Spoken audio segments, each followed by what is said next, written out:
जिल्ह्याची खबरबात या बातमीपत्राचे प्रायोजक आहेत Mac care super speciality hospital Ahmednagar.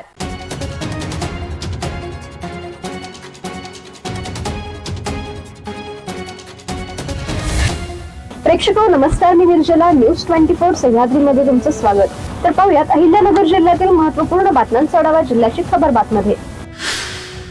राज्यातील सरकारी निमसरकारी कर्मचारी, शिक्षक व शिक्षकेतर कर्मचाऱ्यांचा सुरू असलेला संताप चौथ्या दिवशी अधिकच तीव्र झाला असून कर्मचाऱ्यांनी शनिवारी जिल्हाधिकारी कार्यालयावर धडक मोर्चा काढत आपला आक्रोश व्यक्त केला। अद्यापही शासनाकडून कोणताही ठोस निर्णय न झाल्याने आंदोलकांमध्ये तीव्र नाराजीचे वातावरण निर्माण झाले आहे। जलसंपदा विभागाच्या कार्यालयात एकत्र येत या मोर्चाची सुरुवात करण्यात आली आणि त्यानंतर छत्रपती संभाजीनगर महामार्गावरून मार्गक्रमण करत मोर्चा जिल्हाधिकारी कार्यालयावर धडकला। भर दुपारी कडक उन्हातही कर्मचारी, शिक्षक व शिक्षकेतर कर्मचारी हे मोठ्या संख्येने रस्त्यावर उतरले होते। यावेळी सरकार विरोधात जोरदार घोषणाबाजी करत आंदोलकांनी आपला संताप व्यक्त केलाय। नगरपंचायतीचे सर्व 15 नगरसेवकांचे गटनेता पद माझ्याकडेच असून आपण आज मितीस त्याच पदावर असून उपगटनेता पदावर असणाऱ्या व्यक्तीस कोणतीच सभा अथवा बैठक घेण्याचा नैतिक अधिकार नाही। त्यामुळे घटनेतील तरतुदीची पायमल्ली होत असल्याने कर्जतचे उपगटनेते सतीश पाटील यांची नियुक्ती रद्द करण्याची मागणी गटनेते संतोष मेत्रे यांनी नगरसेवक विभागाचे सचिव यांना पत्र देऊन केली आहे। या पत्राने पुन्हा एकदा कर्जत नगरपंचायतीच्या पदाधिकाऱ्यांचा वाद चव्हाट्यावर आलाय। महाराष्ट्र शासनाच्या नगर विकास अंतर्गत शेवगाव नगर परिषद हद्दीत खालची वेस ते गेवराई रोड साठी सुमारे 40 लाख रुपये खर्चून करण्यात आलेल्या रस्त्याचे डांबरीकरण कामावर प्रश्नचिन्ह निर्माण झालाय। भूमिपूजनानंतर काहीच काळात संबंधित रस्ता खराब झाल्याचं समोर आलं असून नागरिकांमध्ये तीव्र नाराजी व्यक्त होत आहे। लोकसभेत महिला आरक्षण विधेयक नामंजूर होताच सत्ताधारी रस्त्यावर उतरत विरोधकांनी लोकशाहीची कशी हत्या केली याबाबतची टीका करत आहेत। भाजपच्या या टीकेला प्रत्युत्तर देण्यासाठी काँग्रेसही आता मैदानात उतरले। काँग्रेसच्या राष्ट्रवादी वर्किंग कमिटीचे सदस्य माजी मंत्री बाळासाहेब थोरात यांनी बुधवारी येथील शासकीय विश्रामगृह येथे पत्रकार परिषद घेऊन भाजपच्या टीकेला उत्तर दिलंय। शहरातील आठवडे बाजार नागरिकांसाठी आहे की मोकाट जनावरांसाठी असा संतप्त सवाल आता सर्वसामान्यांकडून उपस्थित होत आहे।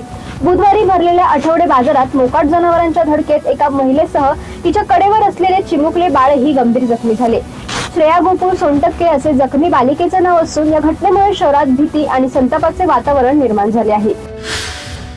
जिल्ह्याची खबरबातमध्ये घेऊयात एक छोटीशी विश्रांती। कॉंग्रॅच्युलेशन्स वहिनी, बाळ झाल्याबद्दल। पण मी ऐकलंय डिलिव्हरी फार क्रिटिकल होती, आता ठीक आहे ना सगळं? अगं होता थोडा प्रॉब्लेम, पण स्त्रियांच्या आरोग्याची संपूर्ण काळजी घेणारं मातृसेवा होतं ना साथीला। सगळं सुरळीत झालं। किशोर वयापासून ते रजो निवृत्तीपर्यंत स्त्रीच्या आरोग्याची संपूर्ण काळजी घेणारं अहमदनगर मधील पहिलं स्त्री रुग्णालय Matruseva women's hospital obstetric ICU। किशोरवयीन आणि विवाहपूर्व समुपदेशन, गरोदर माता तपासणी आणि प्रसूती, पहिल्या सिझेरियन नंतर नॉर्मल डिलिव्हरीची सोय। मातृसेवा विमेन्स हॉस्पिटल, सक्कर चौक, नवीन टिळक रोड, अहमदनगर। फोन 9850 20 0017।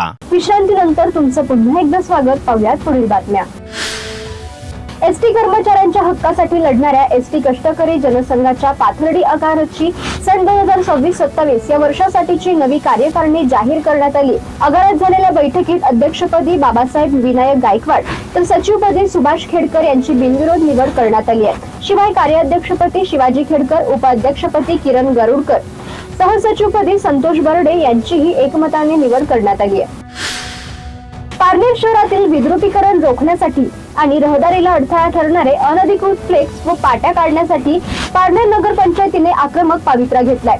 नगरपंचायत मुख्याधिकारी प्रियंका शिंदे यांच्या मार्गदर्शनाखाली विशेष पथकाने शहराच्या विविध भागात अचानक धडक देत अनधिकृत फ्लेक्सवर कायदेशीर कारवाई केली आहे। या कारवाईमुळे शहरात खळबळ उडाली आहे।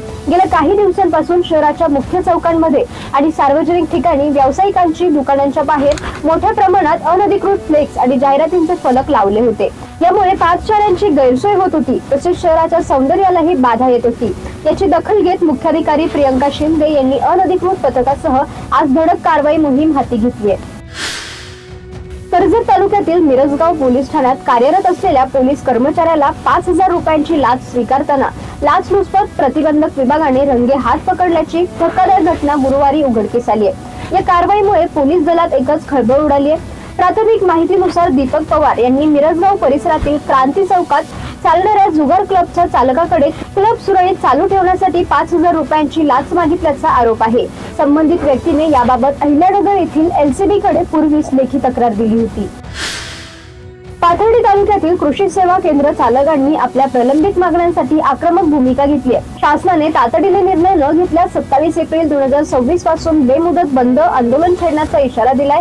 याबाबत तहसीलदार व आमदारांना निवेदन सादर करण्यात आले. निवासी नायब तहसीलदार किशोर सानप यांनी संघटनेचे निवेदन स्वीकारले आहे. तर यावेळी जिल्हा फर्टिलायझरचे जिल्हा अध्यक्ष सतीश मुनोत, तालुका अध्यक्ष दिलीप रोकडे, उद्योजक राहुल कारखिले, महादेव दराडे, राहुल दरंदले, धीरज गुंदेजा, जवाहरलाल मंडलेचा, नितीन शिरसाट यांच्यासह तालुक्यातील कृषी विक्रेते ही मोठ्या संख्येने उपस्थित होते.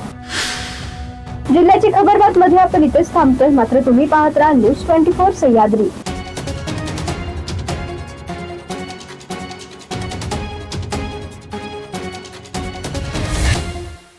जिल्ह्याची खबरबात या बातमीपत्राचे प्रायोजक होते Mac care super speciality hospital Ahmednagar.